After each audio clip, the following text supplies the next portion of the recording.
Monsieur le député, Madame, Messieurs les présidents, bonsoir. Donc oui, je ne vais pas paraphraser l'étude, donc je vais vous faire le format carte postale.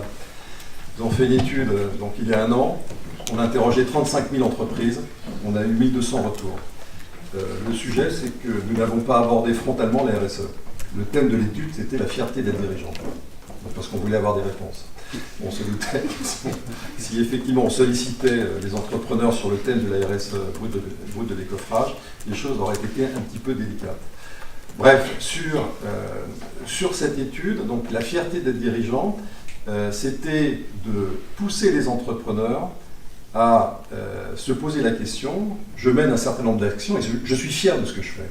Voilà, comme vous le disiez, Monsieur le Président, c'est très concret, la RSE c'est pas du hors-sol, ce sont des choses qui n'ont pas fatalement de nom, il s'agit de mesures très concrètes en environnement, social et dans d'autres, et donc c'est je suis fier de porter ces sujets et je souhaite en parler. Donc ça c'était le point de départ. Donc qui sont ces entrepreneurs? Il y a 4 catégories. On a une première catégorie qui correspond à, je dirais il y a 25%, ce sont les entrepreneurs convaincus. Donc là, on a affaire à des gens qui estiment que la RSE, c'est un vrai levier de créativité, d'innovation, création de valeur, et ils sont très à l'aise avec ce sujet, et l'ont bien décliné au sein de leur entreprise, au sein de la colonne vertébrale, et donc l'irrigue bien. Donc ça, 25%. À l'opposé, on a effectivement 25% que l'on qualifie de sceptico-réfractaires. Donc ce sont des gens qui estiment que bon, ça n'apporte pas grand-chose, que ça rapporte des lourdeurs, bref, pas totalement hostile, mais vraiment, franchement, c'est pas le sujet. Quoi. Voilà, hein, c'est vraiment pas le sujet. Et on a 50%, donc c'est ça qui est intéressant aussi, au cœur du réacteur, où dans ces 50%, on a une vingtaine de pourcents de sociaux engagés. Ce sont des dirigeants d'entreprise qui considèrent que c'est un levier de sens, donc pour les hommes et les femmes qui travaillent dans l'entreprise, et ils en ont besoin pour que ces personnes, que ces salariés fassent partie et ce sentiment d'appartenance.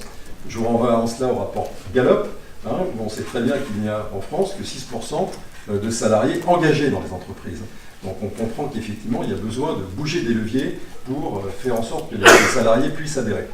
Et puis, il y a 30% de sceptico favorables. Là, on rencontre, ce sont plus des entrepreneurs dans des secteurs plutôt industriels, en fait, où il y a des mesures plutôt liées à l'environnement et moins au social, donc sur des mesures, je dirais, plutôt opérationnelles. Donc voilà la cartographie un petit peu des réponses. Alors, il y a des enseignements et des réaffirmations. Le premier élément, c'est que la RSE s'écrit au pluriel. Donc, il y a différentes formes de RSE, il n'y a pas qu'une RSE. Hein. Et ça, chaque entrepreneur a un ADN particulier, et donc les RSE correspondent à cela. Voilà. Donc il y a une variété infinie de ces sujets, et on constate que même s'il n'y a pas d'effet de seuil pour la RSE, eh bien que la part des dirigeants, la part des entrepreneurs qui font de la RSE, elle grandit avec le nombre de salariés. Voilà. Donc ça, c'est quelque chose que l'on a constaté. On mesure 23% dans les TPE et 54% dans les ETI. Alors à noter quand même que cette étude, le cœur de cible de cette étude, contrairement à son titre, hein, le titre c'est une aventure humaine, les PME et ETI et la RSE, c'est 94% TPE-PME. Donc on est bien sur des mesures cœur de cible PME. C'est ça qui est intéressant. Alors il faut quand même voir aussi à travers cette étude, c'est ce que nous disent ces entrepreneurs, que les 2/3 des démarches qui ont été initiées, elles ne sont pas très lointaines. Elles remontent à 5-7 ans. Hein. Donc on a quand même affaire à un sujet qui est nouveau, et seuls 13%, sans vous aborder le chiffre, seuls 13% des entrepreneurs s'y sont mis il y a plus de 10 ans quand même.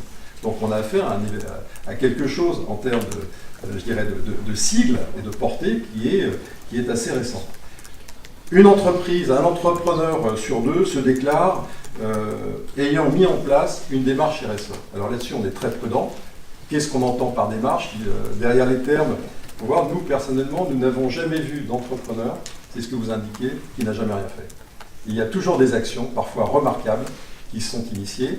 En revanche, ce que l'on constate, c'est qu'il y a, au travers des différentes actions, parce que chacun y va à son rythme, un manque de cohérence.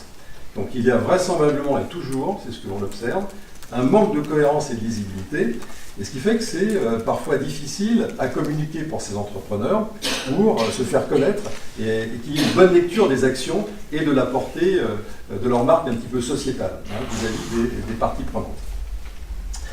Alors, au-delà de l'aspect économique, bien sûr, qui est le maître mot des entrepreneurs, il y a une attention toute particulière, et ça c'est très intéressant de la part de l'échantillon que nous avons vu, sur l'intérêt qui est porté à l'environnement, qui est porté au bien-être, qui est porté aussi à l'ancrage territorial. Donc ces entrepreneurs ne raisonnent plus, je dirais, simplement en se disant on est bunkérisé et seule notre entreprise nous intéresse, mais l'entreprise est sur un territoire avec un ancrage territorial et interagit avec un certain nombre de parties prenantes, et donc il faut que la balle elle passe, qu'il y ait de la transparence, et donc il y a une attention qui est portée à ces sujets. Donc ça c'est un enseignement qui est tout à fait intéressant, et j'ajouterais qu'il y a un élément de surprise qui nous a marqué, et là ça va en brèche certaines idées reçues, sur le volet environnemental. On pourrait penser qu'il y a un aspect générationnel, c'est-à-dire que ce sont les plus jeunes dirigeants qui sont très sensibles à cet aspect. Eh bien, c'est faux. Enfin, à travers l'étude que nous menons, il n'y a pas d'aspect générationnel sur la RSE, et notamment sur l'environnement. Et sur l'environnement en particulier, ce seraient plutôt les dirigeants les plus âgés qui portent une attention particulière à cette dimension. Pour nous, ça a été un élément un petit peu de surprise, mais derrière, il faut en analyser un petit peu les raisons. Alors, les points de sensibilité, les irritants, voilà, pour aller très vite. Premier sujet, la RSE ne va pas de soi. Voilà. L'acronyme RSE, les patrons de TPE, PME ne s'y retrouvent pas, effectivement. Pourquoi? Parce que ça ne reflète pas la singularité et l'authenticité de leurs actions. Donc pour eux, là-dessus, il y a un chiffre. Le deuxième sujet, c'est que tout en étant bienveillant sur la RSE, globalement, hein, vous avez vu les statistiques, c'est quand même une source de contraintes administratives. C'est-à-dire que derrière tout ça, eh ben, il y a du reporting, ça va générer un certain nombre de tâches supplémentaires, etc. et des lourdeurs, donc des adhérences. Donc ça, c'est important de le savoir parce que c'est aussi un frein pour la mise en œuvre de certaines actions. Et puis, il y a un sujet qu'il faut appeler un chat, c'est l'hypocrisie. Voilà.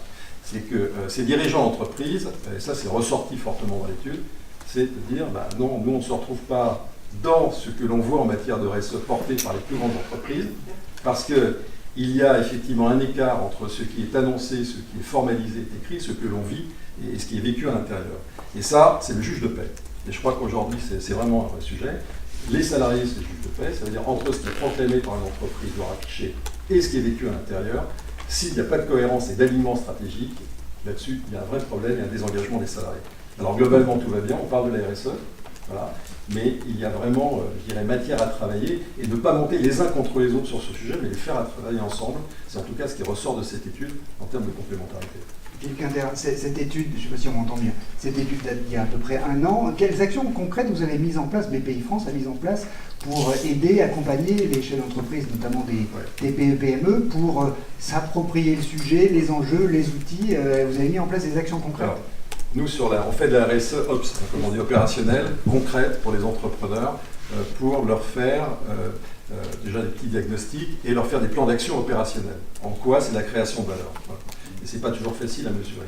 Et on a mené une action encore plus concrète sur les objectifs du développement durable, qui est aussi aujourd'hui, je dirais, c'est un cycle d'ailleurs que personne ne connaît, hein, quasiment, surtout dans les plus petites entreprises. Les objectifs du développement durable des Nations Unies, les 17, avec 3 autres partenaires, l'agence Lucie, BN Evolution et le Global Compact. On s'est dit qu'est-ce qu'on peut faire pour les TPE-PME. Et on s'est attelé il y a 6 mois à un travail extrêmement concret, qui est de donner envie aux entrepreneurs, à partir de leurs pratiques, de s'intéresser à ces sujets. Donc ça se traduit par, encore une fois, une production qui est en ligne, donc qui est sortie hier. Voilà. Il s'agit de 6 petits films vidéo, des petites scénettes, tout simples, peut-être certains diront un peu simplistes, mais qui sont des discussions entre des entrepreneurs, TPE, PME, pour aborder des sujets très, très concrets, les fournisseurs, le marché, etc.